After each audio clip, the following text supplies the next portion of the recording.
And now Storm Tracker weather with meteorologist Paul Bean. All right, let's take another look at those watches and warnings. Flood warning for our area. For the most part, the Portneuf area, as you can see, from Pocatello down to McCammon.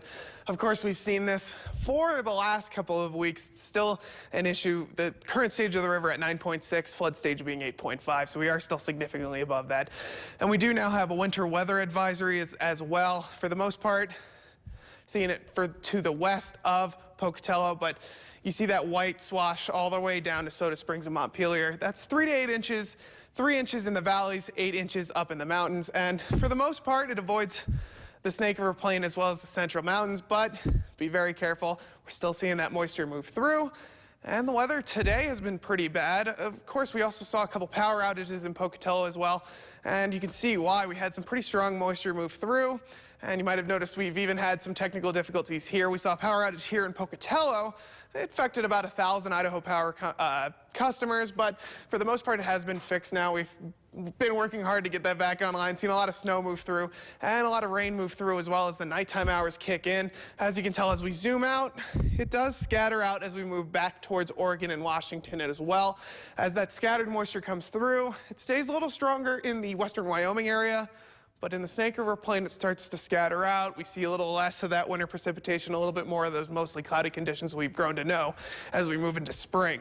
As for that future tracker, for tomorrow morning hours, we're still clear. That snow, for the most part, has moved on, except for that western Wyoming area, like I said a little bit earlier. And then by 11 p.m. at night, it has cleared out almost completely. But as we move into tonight, you're going to see a little bit more in the Snake River Plain. That snow-rain mix continues, although it does start to clear out. And those low temperatures are right at freezing at 32. For the Central Mountains, that snow continues, 26 in Chalice, 31 in Salmon. And for the most part, like I said, those upper elevations do see that snow continue.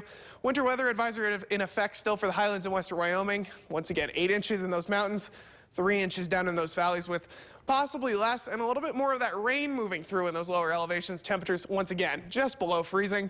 Highlands in western Wyoming for tomorrow, though, that winter weather does start to phase, but the temperatures don't warm up too much. We're seeing those upper 30s, 38. Central Mountains see that mostly cloudy, scattered snow as well. And the Snake River Plain sees scattered rain, but for the most part, that winter weather has moved on. Let's take a quick look at those 7-day forecasts. Tomorrow we do see that rain continue, but the winter weather has moved on. And then we see a break until around Thursday. Clouds start to move back in.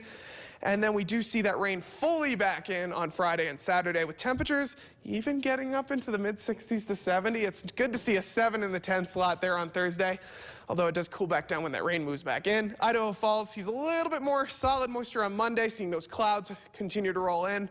But then it clears out, see those mid-60s until Friday and Saturday. As for your Central Mountain or Teton area, you do see more snow on Sunday through Tuesday.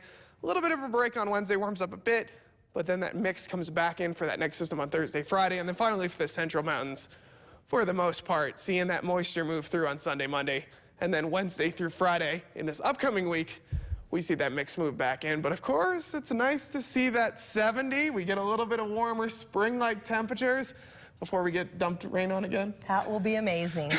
All right.